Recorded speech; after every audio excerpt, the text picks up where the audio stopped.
Deeg walked up to her door and gently pressed his paw against the touchpad. He knew it was early, but the situation was odd, and she'd told him to inform her of anything. To be honest, he was delighted she was taking her role as security officer so seriously. It was comforting to have a human protecting them, a well-trained human at that, if the few details he'd gleaned of her career before their meeting were to be believed. As the door slid open with a mechanical swoosh, he found the barrel of what the Terrans called a pistol aimed directly at his head. Fear shot through his system. His paws were up immediately. Just me. Just me. He almost shouted, consciously making zero overt movements. He thought to bolt, to make a run for it, but dashing might only provoke its lethal instincts. Their eyes met, and he couldn't help another pang of fear rushing through him. Its eyes were wide, wild even, pupils completely dilated. By all the holy stars. The human, lying in her bed, suddenly came to a realization of the world around her. Quickly, the gun moved in her hand, left side facing out towards her captain, with the barrel pointed upwards and her finger off of the trigger. The adrenaline in her body calmed. Sorry, sir. Bad dreams. I'm so sorry. The issue he'd come to her room with was gone. His curiosity peeked through as his fear calmed. Dream? He asked, doing his best to pronounce the word of a language not quite well-fitting for his mouth. The word must have been Terran. As it didn't come through, the translator changed in any way. Without a proper translation, the program will simply leave the word as is in the translated sentence. Yeah, you know when you sleep? The gun was being placed back under her pillow. Plenty of species sleep, but dream isn't a word I'm familiar with. What does it mean? I guess it's, well, strictly speaking, when a human sleeps, our subconscious organizes and reviews all the extraneous data we pulled in from the day. It organizes and stores everything, or gets rid of it. But in that process, for a lot of humans, we see things, experience things. For me, it's like I'm living in a movie, one I've seen before. Her voice trailed off. Deeg was still working on figuring out which facial movements meant what, but he was pretty sure this one was fear. Or maybe sadness. Are you okay? Oh yeah, dreams can just be a bit vivid sometimes. And, well, they're not always good. Some dreams can turn into what we call nightmares. What was your dream about? He asked, still trying to read her face. She couldn't see him anymore. She saw her dream, a memory in all honesty. She could see their faces, clear as that day. The popping, shaking, still rang in her ears. It was, well, it wasn't fun. Anyway, what did you need? Her face quickly became a blank, professional look, the one she wore most often. He was beginning to think it was less an expression and more a mask, but he didn't push. He'd been told humans react poorly to emotional support when it's not requested. It made little sense to him, but until he had a better grasp on their species, he wasn't about to test things. Right. Yes, there was an odd signal coming from a nearby debris field. Nothing we'd normally note, but you asked? To be notified of anything, yes. Thank you. I'll join you on the bridge shortly, sir. Just need a minute to collect myself. Of course, I'll see you there. He gave her a nod and as good an approximation of a smile as his species could muster. It was genuine, though, and he moved out into the hallway and back to the bridge. Dreaming.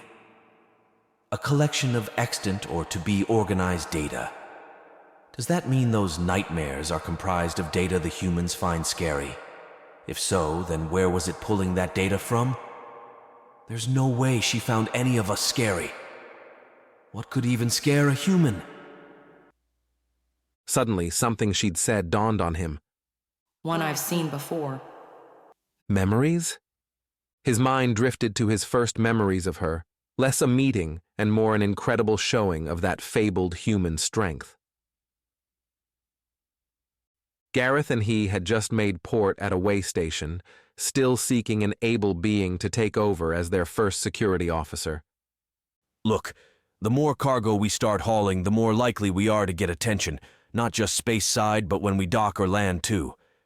We need someone who can think tactically on their feet and knows how to handle those kind of situations. I know, Captain, and I agree. I just don't think we're going to find that here is all I'm saying. Some podunk go-between isn't going to have what we need. I'm telling you, Gorma Prime. The Gorm are known for their tactical mind and ability to keep cool. Plus, they're the nicest, most polite and professional people you'll ever meet. Sure, and they're only 11 jumps away. Nearly 3/4 of full fueling just to get there. Well, yes, but then we could be certain we're getting someone good. By the void, getting someone at all. Their debate had been going on for some time, and it continued as they searched unsuccessfully around the docks for nearly an hour. Finally, defeated, they found themselves at the station cantina. Both of them were too disappointed to uphold their end of the argument. Both of them sipping on something cheap.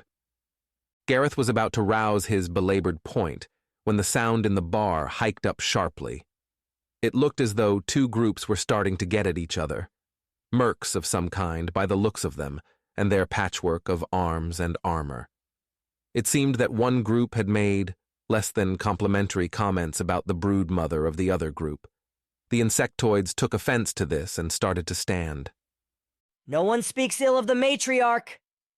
Oh, no. Aren't you just a drone or something? Surprised you can get offended. At this point, the barkeeper, brave considering its size, stepped down off their stool and out between the two groups. Unfortunately, his words could barely be heard over the two rowdy bunches, and they all but ignored him entirely. Deeg and Gareth shared a look of concern. If this got out of hand, it could be ugly. They watched the bartender slink past the groups and over to a corner table. Deeg only now realized it sat a single patron, heavily cloaked and sitting next to a large bag. What he had thought was some tall cargo of some kind was actually a creature, and the bartender was mumbling to them. They had to be asking for help. There was a motion from the large thing and then more pleading from the barkeep, followed by the same motion. Seemingly rebuked, the barkeep twaddled back to the groups and attempted once again to defuse the situation. Again, though, they had no success. Less so, in fact, as one of the insectoids palmed their head, sending them sprawling to the ground as he inched closer to the other group. You will take back your words. One buzzed. Or what? Came the response. You will pay, replied a different insectoid. The bartender quickly got up and rushed back to the large alien. This time, they were profuse in their begging. The lone being paused for a moment, and then made a different motion from the previous time. The barkeeper then stepped a fair distance away and waited. Hey, settle down, Came the clear words from the alien's mouth. Unfortunately, it was ignored by the two groups who were nearly at each other's throats and paid no heed to anyone else. You will pay with blood. Are you going back that up, Bug-Eye? Hey, both of you, that's enough. The creature stood, and Deeg's eyes went wide. It had been sitting, and now, standing, it was nearly twice his size. As she pulled back her hood, realization struck both Deeg and Gareth. This was a human, and yet the two groups seemed oblivious to her as their hands started moving for weapons. The human let out what Dag would later come to know as a sigh, an expulsion of breath denoting exasperation or annoyance. For now, though, Dag was more focused on the human fist slamming down onto the edge of their table with so much force that it went flying and spinning up into the air and crashed down with a resounding metal clang. Enough! The human yelled so loudly that some patrons winced in their own varied ways. Gareth's hands shot to his ears. Utter silence. She had their attention now. In fact, she had the rapt attention of every creature in the bar. Both groups went from ready for a fight to seriously reconsidering life choices as the realization dawned on them that a fight now meant going toe-to-toe with a human. The first group, A motley crew of a number of different species quickly left the bar altogether. The insectoids stayed, but sat down and huddled silently together with their drinks. Not a one made eye contact with the monster in the corner. Letting out another sigh, the human picked up the table with a single hand and set it right. With her other hand, she grabbed her bag and made to leave with a curt nod to the diminutive barkeep, who turned an appreciative hue and did their best to return the gesture. Deeg looked at Gareth with a familiar gleam in his eye. No. Think, though, not a soul would try and mess with us with a human on board. Respectfully, Captain, you're fucking insane.